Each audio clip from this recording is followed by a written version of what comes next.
Last week's Group 7 summit once again featured China as a big stunt. Hey guys, you know what? Creating a foreign enemy to deflect domestic conflicts is really an old-fashioned tactic. The China blaming routine again. I don't even want to bother talking about that, but this time it made me laugh.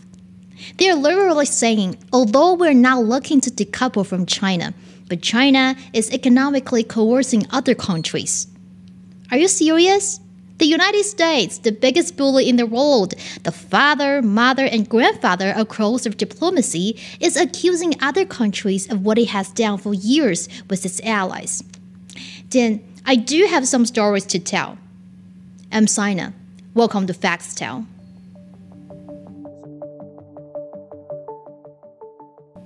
Coercive diplomacy is easy to understand. Powerful countries use pain to make others comply and compromise. It is not a brand new concept in international politics. It was systematically theorized by people, including American researcher Alexander George in the 1970s. And over the years, the United States has mastered the skills of coercive diplomacy and has been wielding the big stick against the rest of the world for their benefit. As the strongest superpower in the world, America has a whole set of weapons to intimidate other nations, including military threats, and our leading man today, economic coercion. On the military side, America spends more on its defense power than China, Russia, India, Saudi Arabia, the United Kingdom, Germany, France, South Korea, Japan, and Ukraine, 10 countries combined. They even previously categorized $30.3 billion of military expenses explicitly for coercive diplomacy. When military threats are too visible and dangerous, America will go other ways, like economic coercion. Looking back on history, when it comes to hobbling its global competitors, America has often been ruthless in bashing their economic development. Two prime examples are Alstom of France and Toshiba of Japan. The long arm of American sheriffs forced France Alstom, a global leader in various power and transportation fields at that time, to sell the bulk of its assets to America's General Electric in 2015. Toshiba of Japan, one of the leading electronic companies in the world, was hit hard by bans and fines in the 1980s because the CIA accused them of doing business with the Soviet Union. We'll stand together with others against economic coercion and intimidation. Just listen to your own words, Mr. Blinken. What you have said is exactly the opposite of what your country has been doing. Furthermore, France and Japan are allies of the U.S. Even they are not immune to America's economic coercion, not to mention the irritants of Washington, such as China and Russia. Tick-tock, tick-tock, tick-tock. The threat in the U.S. ban is like a sword above the head, grilling TikTok and its owner ByteDance for years, once after it became one of the most popular social media platforms in the world. The choice between being banned or selling it all at an unfavorable price has become even more imminent for ByteDance in recent days. Last week, Montana became the first U.S. state to ban TikTok completely. They say it's about consumer protection, but come on, everyone knows what's going on. It's a Chinese tech brand, and it wouldn't cost America much to torture it. Easy prey, big fortune. What a perfect target for economic coercion. And America's allies have also become passive brokers in between. In 2020, Britain banned Huawei 5G installation from September 2021 and ordered all Huawei equipment removed from its 5G network by the end of 2027. As the world's leading 5G technology provider, Huawei's cooperation with the UK can stimulate the country's development. However, in order to surprise Chinese companies, America sacrificed the national interests of its ally without a second thought. And the reason we have disengaged from China and Huawei and 5G has got nothing to do with British national security.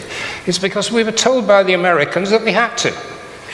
And the Germans, who took a view in their national interest, have kept with 5G. And as if Britain had, we would now be at the forefront of countries using the most advanced telecommunications technology, and we're not.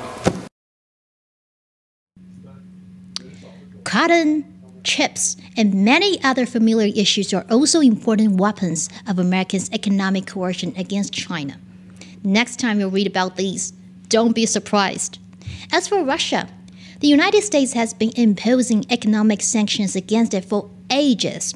But after the outbreak of the conflict between Russia and Ukraine has turned into a comprehensive boycott. From finance to oil and gas, transportation to commerce, the U.S. and its allies are expecting a collapsed economy and a compliant Russia. Remember, the evil essence of this approach is to use pain to force the target to compromise. But in the end, in most cases, the people just like you and I are the ones feeling that pain. Former Secretary of State Michael Pompeo made it clear the sanctions against Iran were designed to make the country suffer. The sting of sanctions will be painful if the regime does not change its course from the unacceptable and unproductive path it has chosen to one that rejoins the League of Nations. These will indeed end up being the strongest sanctions in history when we are complete. The regime has been fighting all over the Middle East for years. After our sanctions come in force, it will be battling to keep its economy alive. And when the economy struggles, it is the Iranian people that bear the brunt. As the UN Human Rights Council concludes in a previous report, the sanctions will no doubt harm ordinary people in Iran and violate their human rights. In Venezuela, in Zimbabwe, in Cuba, in Syria, the same old story. The Turkey Syria earthquake on February 6 showed just how big the human rights crisis U.S. sanctions can create. Because of America and its allies' sanctions, planes sending humanitarian assistance refused to land at Syrian airports. There was even no fuel to send aid and rescue convoys because of blockades and sanctions.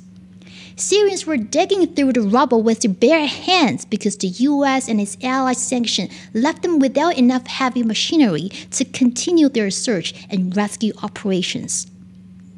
Ambulances and fire trucks were also facing severe shortages. Now, this is a humanitarian crisis. Today, we are talking in Aleppo by itself, 400,000 people who are homeless, lost their house. In Latakia, where I live, my city, 150,000 people also lost their houses. We are the casualties are day by day. Just a few minutes ago, the head of the health of Syria, the Syrian Health Ministry, announced that there is a shortage of medical equipment. People are dying in the hospitals, are injured because of there's no medical. A huge problem in Syria also is the shortage of baby milk, and I am personally going through that problem. It takes me, I go every day hours around Latakia pharmacies, and I even call other cities from outside of Latakia, like Aleppo and other places, to find a box of milk for my own baby. That's it. That is what America has been doing around the world. The next time I see America accusing another country of economic coercion, I'll know there is no another country, but America itself looking into the mirror. Thank you for watching our show today. If you like it, please subscribe and leave your comments down below. I'm Sina. I'll see you next time.